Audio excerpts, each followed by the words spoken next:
Hey everybody, welcome back to the channel. My name is Gabriel, and today we're doing a Divine Feminine reading for this week. This is meant to be a timeless reading, so if you find it on a week that it wasn't uploaded, then this message is still for you.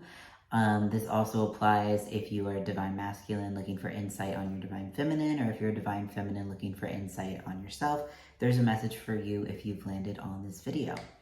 All right, so we're going to dive into the Sacred Forest Oracle cards by Denise Lynn for the Divine Feminine energy reading this week. I've already shuffled, so we'll just get started.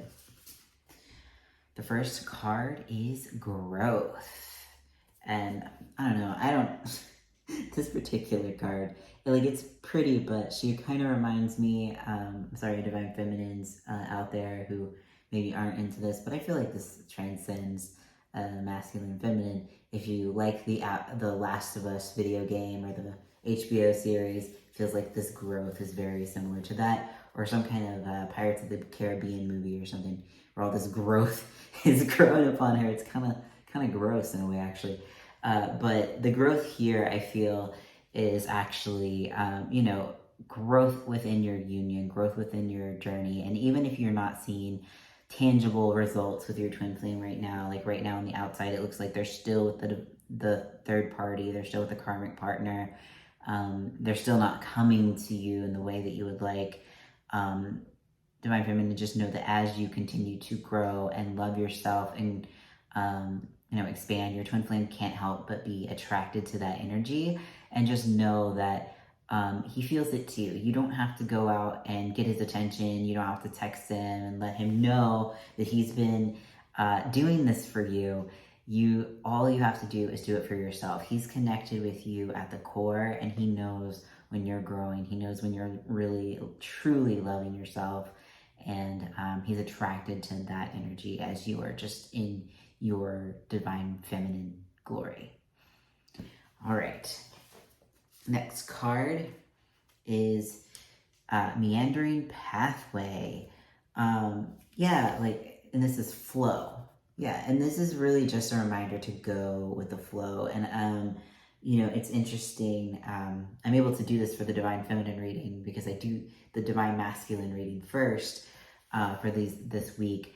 But the Divine Masculine is really going through, kind of just continued staying focused on the path so that he can manifest his good. And I feel like this is a very similar message and energy coming through. And of course, because you're one, and it feels like, the Divine Feminine, you just stay in the flow of your journey and allow your path to unfold naturally. Don't try to force anything with your twin flame. That stuff is going to happen naturally as you heal. He's going to be attracted to you. God is going to bring you opportunities to be with him and see him and reach out. And maybe you're not quite there yet, but just trust that you will be there as you continue to follow and flow with your path. That's just the nature of this journey, is that you're not always going to see every step in front of you. And you're just going to have to flow and trust that God is guiding your path perfectly for you and your twin flame. All right, the next card is Spirit Guardian of Winter, Retreat. And I know we're sitting here and it's like practically summer, but this is not, stay in for the winter or wait until your twin flame for the winter. This is go within. This is just, quite frankly, go within. You can't get the results you're looking for by going outside of you. You can't convince your twin flame to love you in a text. You can't argue with him and get him to submit to you. It's really going to be inner first. Once you've healed through it in the inner, then you may be guided to do the outer steps. But go within first, Divine Feminine. Retreat within to follow this flow and to claim that growth that you're coming into. And so, you want to make sure that you're doing that 99% inner work first before you engage with your twin flame. And I'm not saying to not reach out to your twin flame or not do anything or be afraid to reach out. It's not like that at all. It's really, you just want to be clear and come from a place of peace and not wanting something from your twin flame to reach out. And you're not going to mess up anything if you reach out and, oh, I was actually kind of needy right there. You're not going to mess anything up with your twin flame. You can't do that. But it's kind of like the best results are when you follow your inner guidance from God and from that place of peace rather than fear or control. This journey is majority inner work, and then you manifest what you desire on the outside once you've done that inner peace. All right, and the next card is Wisdom, Owl Spirit. And I feel like this is just kind of that affirmation of like, you kind of know what's going on with your spiritual journey. You kind of know that your twin flame is your twin flame. You know that you're moving through these this time where you're growing and flowing with your path, and you're gonna come out on the other side with this like wisdom of how to handle your spiritual upsets. And that doesn't mean that you won't have upsets where it's going to be difficult to move through, but you gain in spiritual maturity and spiritual knowledge and in that spiritual wisdom as you do this inner work. So just keep going with that. And that's really going to serve you as you come into union with your twin flame, because the upsets don't stop when you reach union. It's not going to be happily ever after the end. It is happily ever after, but you have to continue the inner work. But there will be upsets to clear so that you can continue to go deeper and deeper into love happily ever after.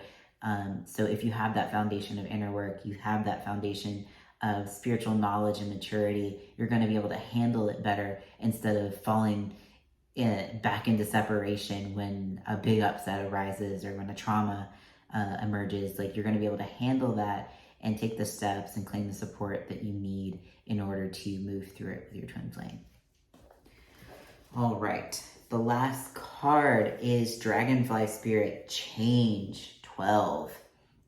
And, it's funny, I feel called, like, I don't see a lot of dragonflies where I live, but immediately what came up is, like, for me, I see, like, hummingbirds sometimes when I feel like there's, like, joy and change coming around. To me, like, dragonflies almost have a similar energy. I don't know if any of you feel that or not, but there's almost like to me, it feels like a similar energy is kind of what came through there. But like 12s and change, for me, like, I saw a lot of 12s when I was coming into union with my twin flame the first time. And I see a lot of 12s in my reality right now. And it's always a big sign of transformation and change and going into a deeper thing. And while like 5s, you see those a lot, they can also indicate change. For me, something about 12s are like kind of this big fundamental change and transformation. And just be open to that, because this journey is really going to transform you into your divine self. And to do that, you have to be willing to change. You have to be willing to let go of the way that you've done things and the ways of the world, especially the ways of dating soulmates, because your twin flame is never going to respond to you the way that a soulmate would have responded to you. You can't play games with your twin flame and expect them to work out, because it's like you're playing games with the mirror. You're like expecting the mirror to like come and kiss you when you're like, you've got your back turned to it, and it's like they're reflecting you, whereas a soulmate can just, ignore that because they're not mirroring you, they're not you. But if you're wanting that true and divine love that will last for literally eternity, you got to do the inner work. You got to be willing to change and really embody your divine self. And it's not so much that you're changing the way that you have been, but you're actually returning to the real and true and divine you. And so you can relax into that divine feminine and let that change unfold, and know that that's not a scary thing. It's actually great for your growth and great for your union that you're headed towards this change. All right, everybody. Thank you so much for watching. If you like this video, don't forget to like, comment, and subscribe. If you'd like your own personal reading to understand what's going on within your union, or if you're having some challenges and you'd like some support on your twin flame journey, you can find my services at sacredtwinflameunion.com, and I will see you all in the next video.